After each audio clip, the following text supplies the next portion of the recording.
The Riot Shield and G18 combo. The Tier 4 DLC weapon for SWAT. Introduced in the Yuletime Horrors event in December of 2019, this combo brings a unique take on the duties of SWAT as a perk. Weighing in at 8 units and costing 1500 dosh, this duo allows you to play a more tanky version of the perk, allowing you to sit in the front lines and mitigate as much damage as you possibly can. This is of course all thanks to the Riot Shield part of the combo, which is what sets it apart from other firearms currently in Killing Floor 2. The shield protects you from 60% of most damage types. It protects you from bludgeon, slashing, husk fireballs and flamethrowers, EDAR rockets, lasers, and EMP blasts, bullets, missiles, the King's chest beam, and the Matriarch's Tesla blast, as well as her plasma cannon. The only things that can get through are screams and puke. However, it can only protect you while you're aimed down sights. So if you're jumping, sprinting, or reloading, you are exposed. For this reason, you should consider taking SWAT's level 5 skill Tactical Movement over Heavy Armor training, since you'll be aiming down sights a lot. I would also recommend taking the level 10 skill Tactical Reload over Close Combat training. This way, you won't be reloading for nearly as long. Not that you should ever take Close Combat training for any other reason than for the first 2 waves. On top of all that, it only protects the front of you, and not your entire front half, only 170 degrees of it. And even though it is a shield that can protect you, you cannot parry with it. Now before we continue with the stats, let's talk about the skins real quick. Starting off with our camo related skins, we have the Winter, which is a little bland. Then we have the Desert, which is really bland. Then we got Jungle, which I really do like. But not as much as this one, the Vigil. It's not a camo skin, but it's really cool. A little edgy with the black and red, but I like it. But not as much as I like our 5th and final skin, the Horzine skin.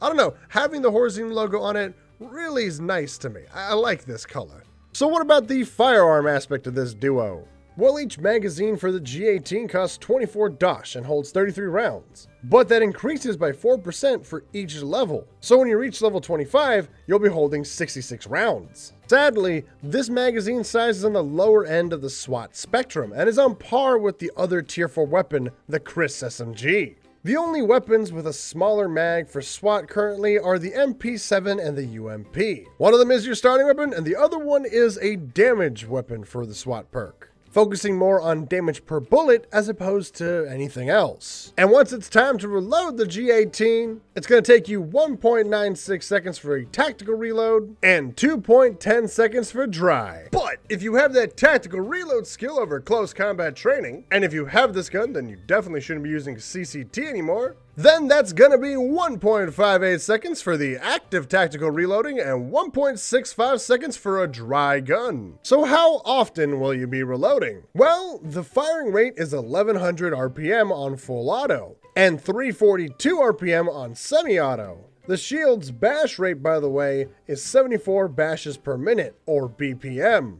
Now comparing the RPM with other weapons, the G18 is second only to the Chris. However, the DPS is a different story. Before we get into DPS, we need to talk about the damage. And since SWAT doesn't have a single skill to increase damage other than CCT, but that doesn't apply here, I only have one damage chart to show you this time around. And thank goodness too, because I don't want to run that gauntlet again anytime soon. If you're wondering what I'm talking about what I did for the Mosin Nagant episode. Other than skills, being a tier 4 weapon means you only get one upgrade, which increases the damage by 20%.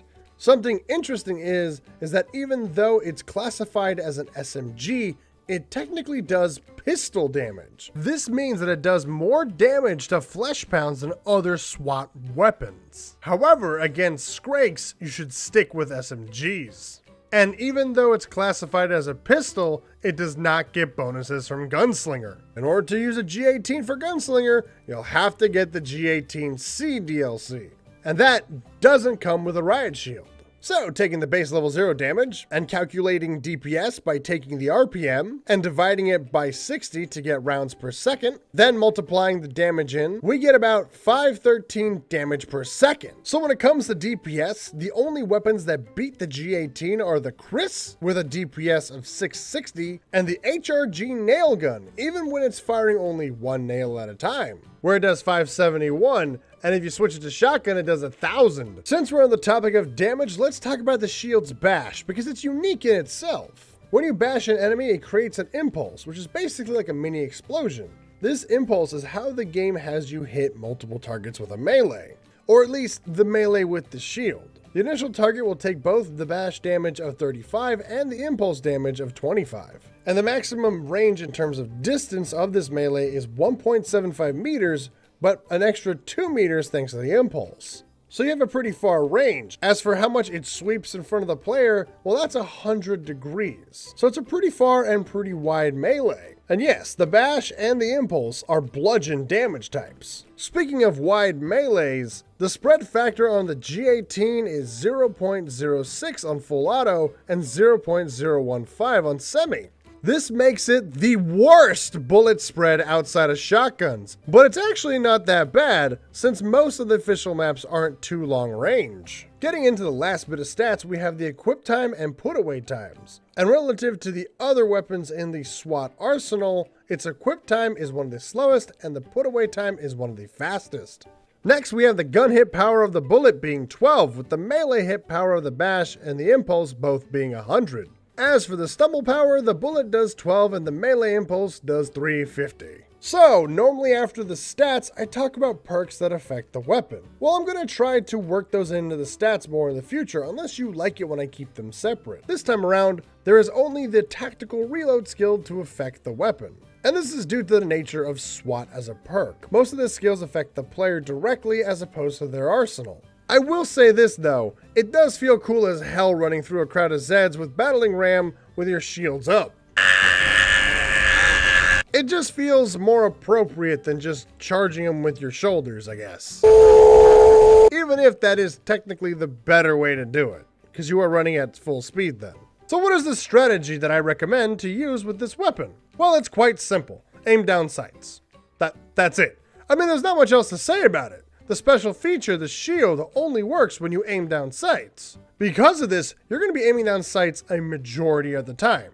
You will do it normally like you would with any other weapon where you want to hit a target that's further away, so you have to get a better shot on them. And now, you're going to be doing it to targets that are in your face because that's the only way to use the shield to block the damage. So the only real advice that I can give is, on top of what you already do, use the shield when the Zeds are in your face to protect yourself. The shield bash has a pretty wide range, and it does a really good job stunning Skrakes. On top of that, the only thing I can really recommend is 2 skills to help with this. One of the skills should be tactical movement, so that way when you're aiming down sight, your movement speed won't be nearly as bad. And the other skill is tactical reload. Since while you're reloading, your shield cannot be used, you want to be able to get right back to protecting yourself as soon as possible. Now, the last piece of advice that I can give you is that when you're playing in multiplayer lobbies, you should get yourself a second weapon. This is to compensate for when you run out of ammo, because in the later waves, you're going to run out of ammo for this weapon if you use it constantly.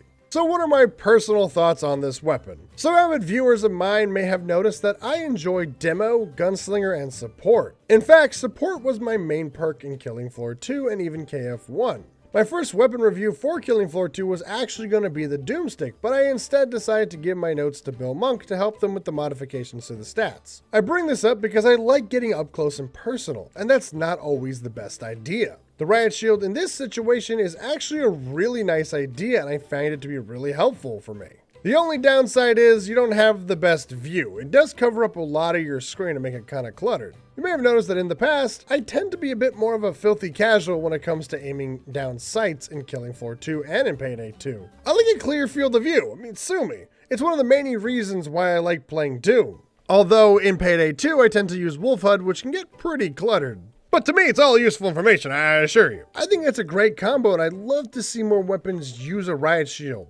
Like, let's say this for Killing Floor 3. You have the option to get a Riot Shield and you can use it on any gun for SWAT, but your accuracy takes a hit and maybe you reload slower. Now let me know what you think of this weapon yourself. In this case though, I do see myself using the Riot Shield and G18 more than the Chris. The Chris has a lot going for it in terms of damage output, but I feel you can somewhat play a tank if you have a good medic if you have that Riot Shield. Now I know what you're thinking.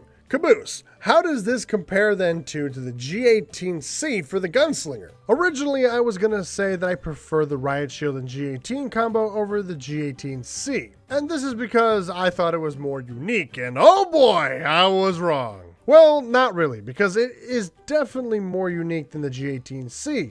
But the G18C is a tank shredder. I will say though, that having the shield does allow me to play SWAT differently. Even though these are basically the same weapon, they're not really comparable because of the perks they're associated with. But if you only want one G18 in your life, the G18C is the better choice for damage output. But the Riot Shield combo adds more depth to SWAT's gameplay. So that's going to be it for now. I hope you guys have enjoyed this video and it's been helpful in deciding whether or not you want to pick up this weapon. Let me know what you guys think of it compared to the G18C for Gunslinger. Do you prefer it? Do you prefer the G18C? Do you think this naming convention's kind of stupid?